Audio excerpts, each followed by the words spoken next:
Thank you, Dr. Aparna, for that valuable and expertise talk. Now I'll be taking over the session, and it's module 2, and I'll be talking about monitoring and management of thermal stress. Now basically, this is very crucial for a baby's survival and its normal development. So you must always maintain a temperature of 36.5 to 37.5 degrees Celsius. And when you convert to Fahrenheit, it should be between 97.7 to 99.5. Basically to prevent both hypothermia as well as hypothermia. How do we assess it? So we come into the touch method, which is the fastest method which we can do.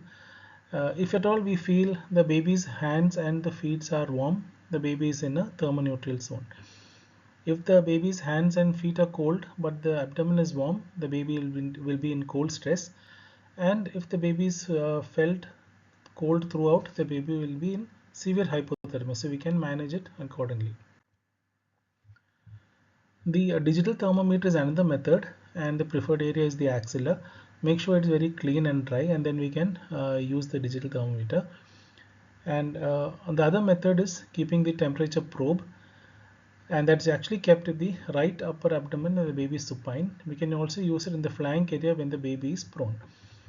The right upper abdomen, that is where the liver is placed, is actually the preferred area, because we get a, since that area is very uniform and there's no fluctuations as we see in other areas of the skin when we keep.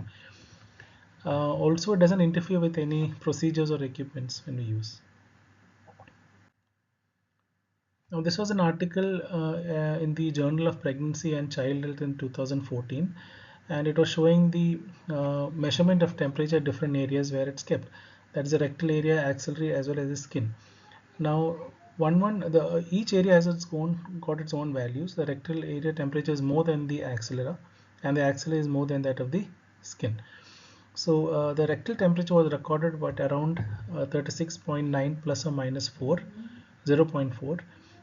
The axillary temperature was recorded around 36.5 plus or minus 0.4, and the skin temperature, which was recorded actually around 36.1 plus or minus 0.4.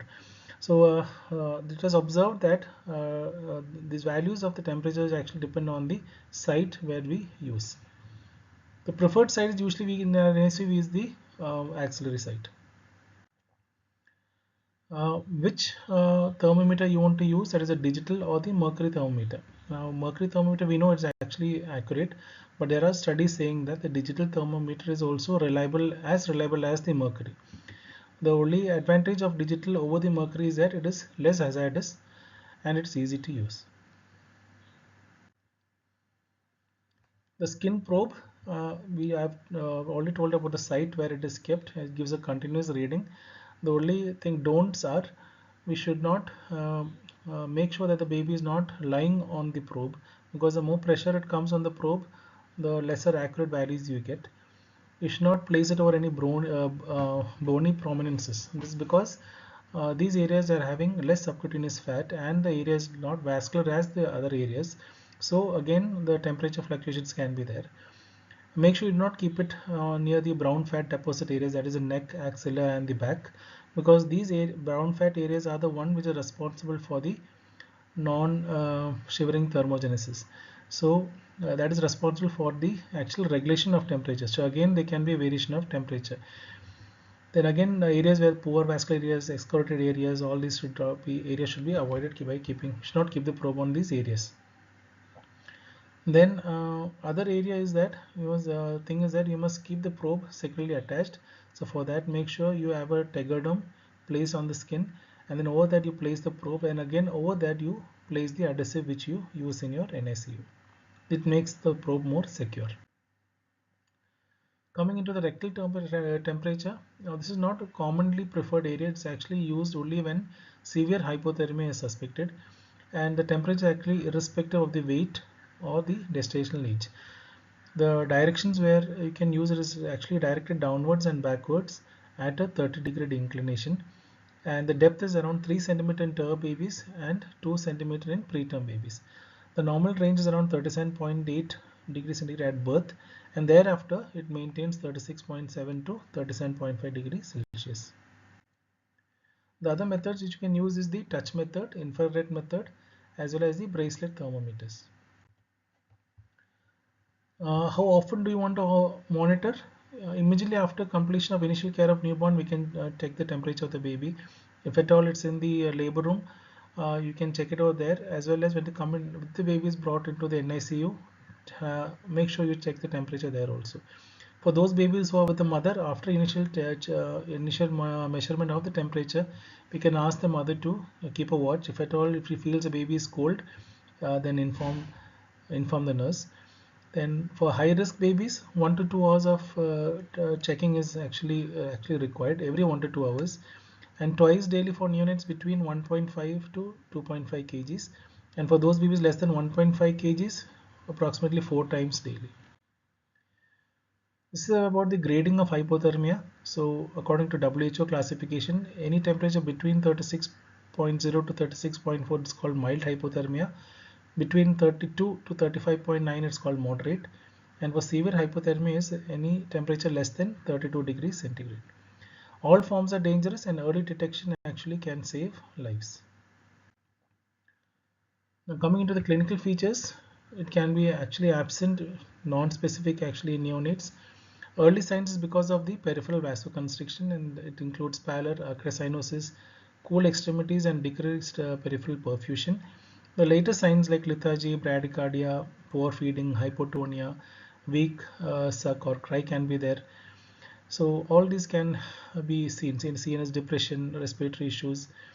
So it must be one must bear in mind that for every fall in degree of Celsius of temperature, there is 28% chance of mortality, and for every fall of temperature of 1 degree centigrade, there is 11% chance of late onset sepsis.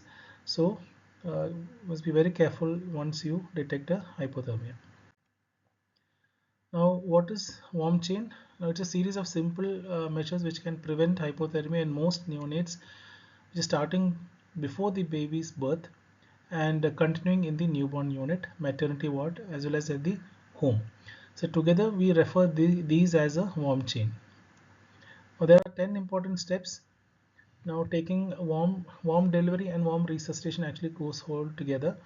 So room temperature must be actually kept at least 25 to 28 degrees centigrade. It must be free from air drafts from open windows, doors and fans. The radiant warmer should be switched on advance for at least 20 to 30 minutes and put on the manual mode for at least 100% with 100% heater output. All the linen, towels, blankets, caps and neonates clothes should be pre-warmed.